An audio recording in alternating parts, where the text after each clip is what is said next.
अस्सलामुअलैकुम नाज़रीन, अवाम टीम आप सबका खैर मकदम है।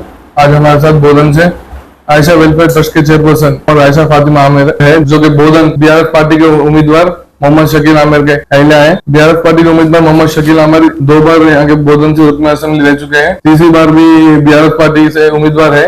मैडम से बात करके पूछेंगे इलेक्शन कैंवसिंग कैसे चल रही है। अस्सलामुअलैकुम मैडम। वालेकुम सलाम सईद। अल्हम्दुलिल्लाह कैनवसिंग इस तरह से चल रही है जिस तरह हमारी कार भागती है ना, उसी तरह से हमारी कैनवसिंग चल रही है। तो हर तरफ जिधर देखिए उधर पिंक ही पिंक नजर आ रहा है। ऐसा लग रहा है कि बोधन सिटी नहीं, ये पिंक सिटी है।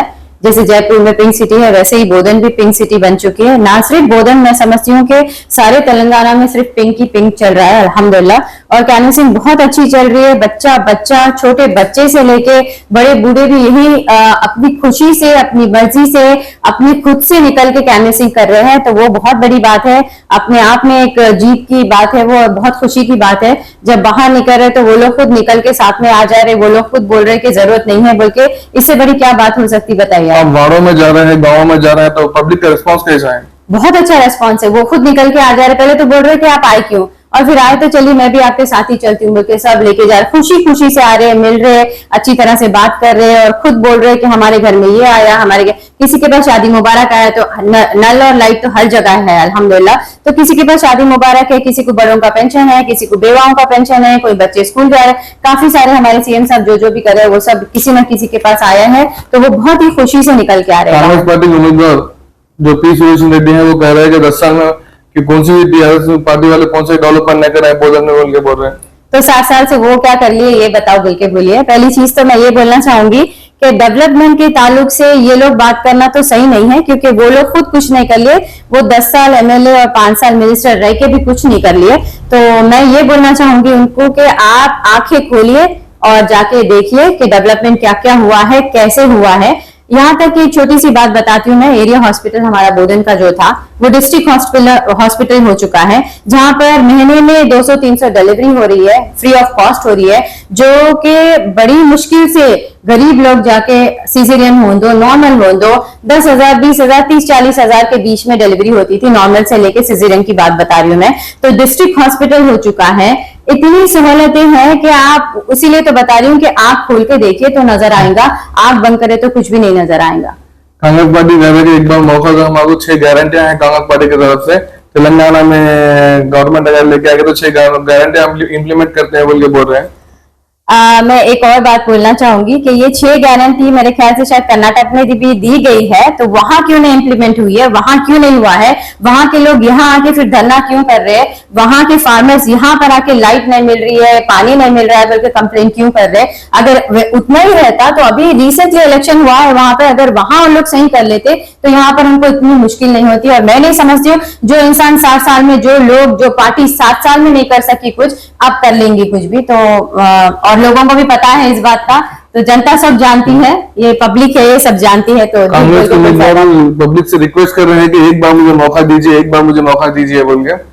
तो वो लोग यही बोल रहे हैं कि हम काफी मौके दे चुके हैं, अब हमारे पास हिम्मत नहीं है आपको देने की, क्योंकि बड़ी बात से तौबा है, आपकी उम्र भी हो चुकी है और आप कर भी नहीं सकते। आपको हम पूछना है या आप हमारे को पूछेंगे, क्योंकि पब्लिक में आप रह के जब आपको पब्लिक को देखना है, you have to be fit and active, तो वो भी बहुत मायने रखता है। बहुत मतलब लोगों को देखना है, सारे गांव 110 के ऊपर गांव है बोधन में, तो हर जगह फिरना है, देखना है, करना है। तो मैं समझती हूँ कि आप रेस्ट करिए बस। सुरेश रेड्डी बोल रहे हैं कांग्रेस के उम्मीदवार का मुझे जिताए तो निजाम शुगर फैक्ट्री को ओपन कराते बोल के बोल रहे हैं। निजाम शुगर फैक्ट्री बंद करे सो वाले ही उन्होंने है, तो खुलाएंगे क्या? अगर बंद नहीं करते तो इतने प्रॉब्लम्स नहीं होते थे। आप बंद करके अब खुलाएंगे तो ये तो उल्टा चोर कोतवाल को डांटे वाली बात होगी। और वो बोल रहे हैं कि बीआरएस पार्टी जो है तेलंगाना में मुसलमानों के लिए कुछ भी नहीं कर रहे बोल के बोल रहे हैं। ऐसा हो ही नहीं सकता।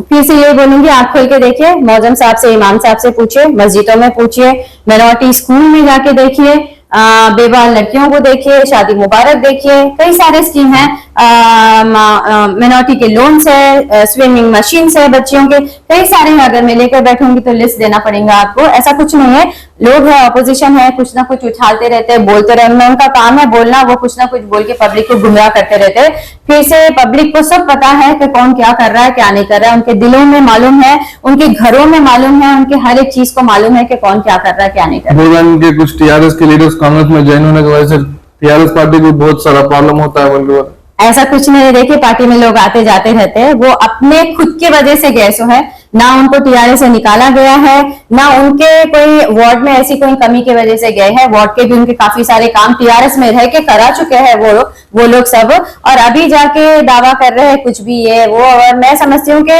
शायद सुदर्शन रेड्डी के पास खुद कैडर नहीं है, जो इसलिए टीआरएस के लोगों को लेके उन्होंने चलाना चाह रहे हैं उनका कांग्रेस जो पार्टी, तो वो तो चल नहीं सकती। क्योंकि जो लोग मैं रिसेंटली एक कहावत सुनी थी, दीवार पे की बिल्ली, तो ये लोग वही है, दीवार की बिल्ली, जिधर इधर या उधर तो फर्क नहीं पड़ता। क्योंकि लोग काम देखते हैं, लोग पार्टी क्या काम कर रही है, बीआरएस क्या काम कर रही है। आप घर घर में जाके पूछे तो जैसे मैं पहले भी बता चुकी हूँ कि हर घर में कुछ ना कुछ है। नल और लाइट का सबसे बड़ा मसला वो खत्म हो चुका है। उसके अलावा भी छोटे रहने से, यानी कि पैदा होने से जब तक आप बूढ़े हो गए तक, यानी कि मरे जब तक, हर एक चीज सीएम साहब सोच के रखे हैं। उसके बाद कोई भी क्यों कहीं और जाने के बारे में सोचेगा या कहीं और डालने के बारे में सोचेगा, वो लोग खुद आके बोल रहे हैं। तो ये पॉलिटिक्स है तो चलते रहता है, ऑपोजिशन से कुछ ना कुछ करते रहते हैं, और अपनी जाति पर्सनल दुश्मनी जो भी है वो खुद अपने तक रख ले, लोगों पे ना निकाले, मेरी ये गुजारिश है। बीजेपी पार्टी बोल रहे हैं कि ये सिर्फ हिंदू मुसलमान का इलेक्शन से बोल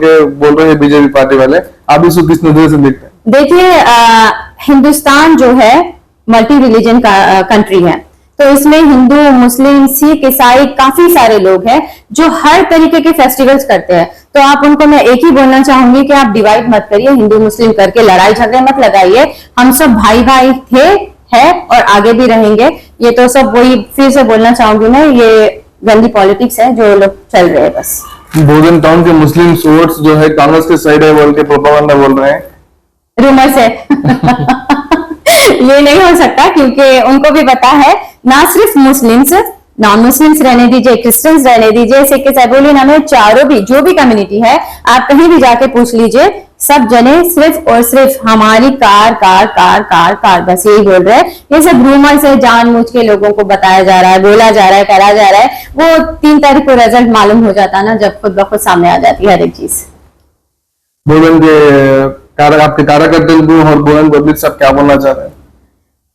थैंक यू बोलूंगी, जैसे पहले भी बोली, क्योंकि वो लोग इतनी मेहनत कर रहे हैं, खुद से कर रहे हैं, दिल से कर रहे हैं। ना सिर्फ कार्यकर्ता, उनकी फैमिली खुद भी आके कर रहे हैं। छोटे छोटे बच्चे, मैं बोल रही हूँ ना, 2-3 साल का बच्चा, मैं पांडु फारम में गई थी तो वो स्लोगन्स, खटोरी में हीरा शकील भाई, खटोरी में जीरा शकील भाई हीरा, और ये सब बेकार है, आने वाली कार है। छोटा बच्चा है, कितना मतलब उसको सिखाया भी नहीं गया, सुन सुन के वो खुद बोल रहा है। और कई बच्चियां आके शकील भाई से मिलना है ना, कि छोटे बच्चों से लेके बूढ़े तक शकील भाई शकील भाई शकील भाई बोलते हैं। तो इस तरह किसी के दिल में बस जाना बहुत बड़ी बात है अपने आप में। तो मैं कार्यकर्ताओं से भी और उनके फैमिली मेंबर्स को भी तहे दिल से शुक्रिया अदा करना चाहूंगी।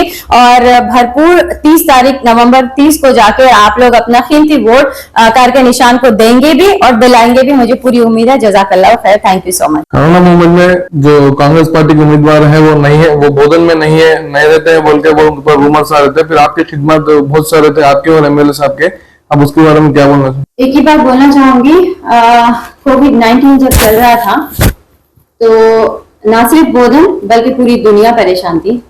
उस टाइम पे मैं एक ही क्वेश्चन करना चाहूंगी, जो 15 साल यहाँ पर रह चुके, काम कर चुके as MLA, as a minister, बस वो कहाँ थे फिर जब उनकी पब्लिक इतनी परेशान और इतने बीमार, ऐसे हालत थे कि हर घर में, हर दूसरे घर में या हर घर में बोल सकते आप, किसी ना किसी की मौत हो रही थी, किसी ना किसी की मैयत उठ रही थी, चाहे वो बच्चे हो, बूढ़े हो, बड़े हो, कुछ भी हो। क्योंकि कोविड वायरस एक ऐसी चीज आई थी दुनिया में, अल्लाह ना करे अस्तगफिरुल्लाह, फिर कभी ऐसा कुछ वबा आए।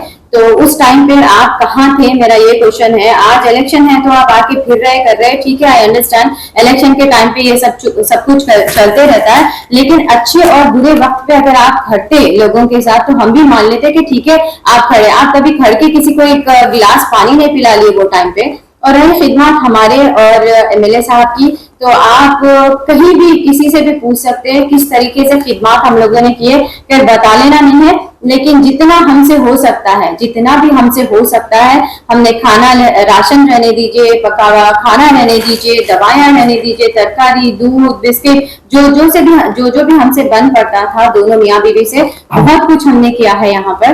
और बस हालात ऐसे कोरोना थे। बोले तो एक वाकया याद आया कि आप और बोलन के एमएलए साहब कोरोना के टाइम पे सर्विसेज में थे, जब कुछ आपके बेटी की एक डिलीवरी थी बोल के, कुछ आप वो किस्सा शेयर कर सकते हैं हमारे साथ? जी बिल्कुल, वो बहुत तकलीफ वाली बात है।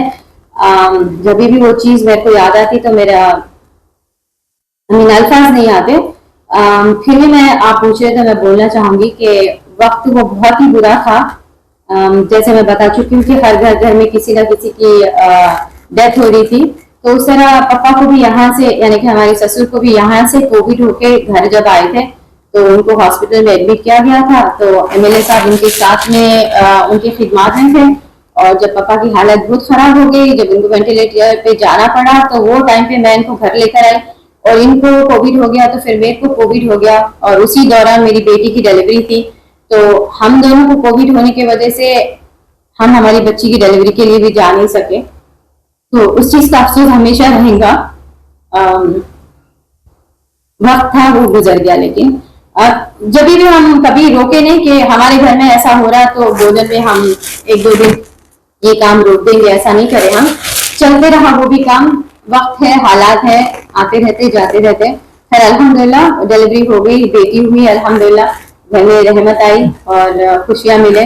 और क्योंकि वो क्रूशियल टाइम पे माँ का रहना बहुत जरूरी होता है कि वो टाइम पे आप नहीं रहे तो वो फीलिंग कैसे दिखी आपको? उसकी तो आज भी मुझे बहुत तकलीफ और अफसोस होता है कि मैं थी नहीं बोल के, क्योंकि एक माँ का भी फर्ज होता है और बेटी को भी रहता है कि माँ रहने की बात ही अलग रहती है, तो उसकी तकलीफ और उसका अफसोस मुझे जिंदगी भर रहेगा। लेकिन ऊपर वाले की मर्जी है, तो इसमें अब आगे मैं कुछ नहीं बोल सकती। उसके बाद फिर मेरे ससुर का भी इंतकाल हो गया। खैर काफी सारी चीजें हुई है उस दौरान, लेकिन उस टाइम पे भी हम लोग कभी हिम्मत नहीं हारे और कभी भोजन को हम लोगों ने छोड़ा नहीं कि आज हमारे पास ये हुआ तो हम आज एक दिन के लिए खाना नहीं देंगे या फिर एक दिन के लिए कुछ ऐसा रोक देंगे, बल्कि नहीं करें, क्योंकि यहाँ पर जो तकलीफ चल रही है वो हमारे घर में भी चल रही है। तो हम नहीं चाह रहे थे कि किसी के घर में भी और ऐसा हो, तो हमसे जो बन पड़ता था वो हम करें, अल्हम्दुलिल्लाह।